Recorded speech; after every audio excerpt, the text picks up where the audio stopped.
To power your Meca500, you must first turn on the power supply with the switch in the back. After that, make sure that the e-stop button is released by turning it clockwise until you hear a click. Then, press the reset button next to it. The power and status lights should be a solid color and not flashing. After about 40 seconds, the robot will finish its boot cycle.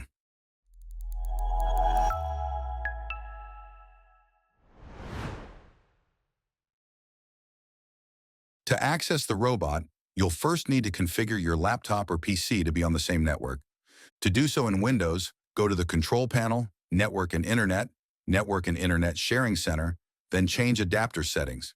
Choose the correct network connection for the Ethernet port you plug the robot into and right-click it to access properties. Then scroll to Internet Protocol version 4, TCP/IP, and select Properties. Configure the TCP/IP properties as shown here and click OK. You can change the IP addresses to anything as long as the computer and the robot are on the same subnet without having the same IP address. After that, you can open the robot's web interface, the MecaPortal, by typing its IP address 192.168.0.100 into your browser. Then, click the Connection State button and select Control. Once connected, click the Status button and choose Activate, then Home. Activating the robot will turn on all 6 motors, 1 per joint.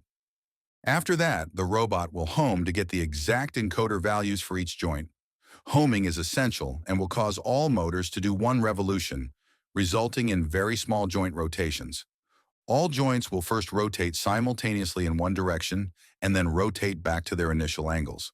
The whole back and forth motion lasts approximately 4 seconds, and you need to make sure that nothing restricts the above-mentioned joint movements, or else the homing process will fail.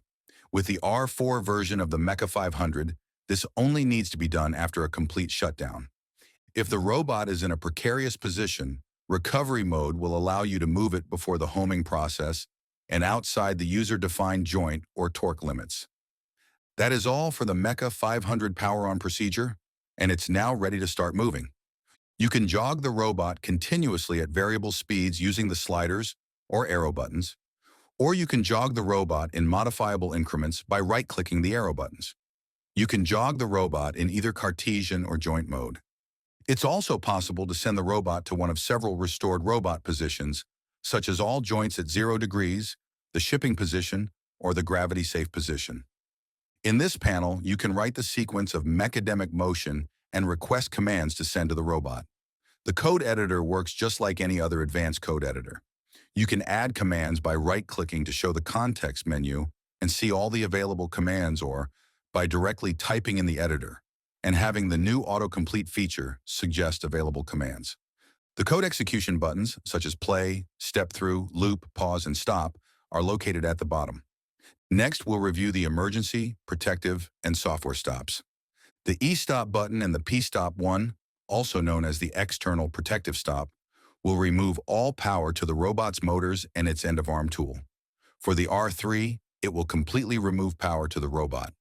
The robot brakes are then automatically applied to joints 1, 2, and 3. To use the robot again, you must release the E-stop button, press the reset button, then activate and home the robot. If you need to remove power from the robot, do so by unplugging the power supply from the AC outlet or switching it off. Never detach the DC power connector from the robot's base before unplugging the power supply's AC power cord from the AC outlet or switching the power supply off.